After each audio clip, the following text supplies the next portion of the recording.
Ey vətən qurbanları, bizdən salam olsun sizə. Ey vətən qurbanları, bizdən salam olsun sizə. Səncərin aslanları, bizdən salam olsun sizə. Səncərin aslanları, bizdən salam olsun sizə. Siz hemen azadesiz, meydana gittiniz gelmediniz. Ermeniler cencine, merdana gittiniz gelmediniz. Bu vatan eşkıyle siz, meydana gittiniz gelmediniz. Bu vatan eşkıyle siz, meydana gittiniz gelmediniz. Gurbi hak mehmanları, bizden selam olsun size. Gurbi hak mehmanları, bizden selam olsun size.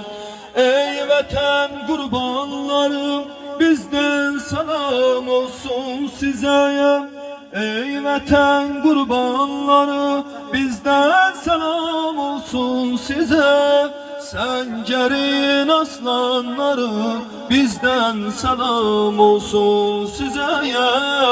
Səncərin aslanları, bizdən salam olsun sizə. Dilim dinem peyam olam, şuarım insicam olam, de hüccetin tamam olam.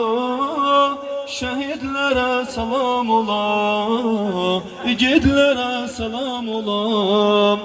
Şehidlere salam olam, yiğitlere salam olam. Şehidlere salam olam, yiğitlere salam olam.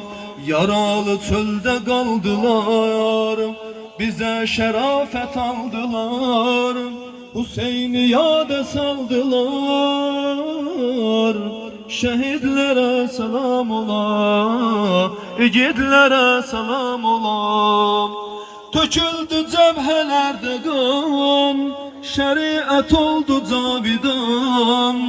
De hüccetin tamam ola, şehidlere salam ola. Yanır vətən çıraqlarım, gelir vefa soraqlarım, əbəl fəzin qonaqlarım. Şəhidlərə salam ola, igidlərə salam ola. Yaralı çöldə qaldılar, bizə şərafət aldılar. Hüseyni yada saldılar. Şəhidlərə salam ola, igidlərə salam ola.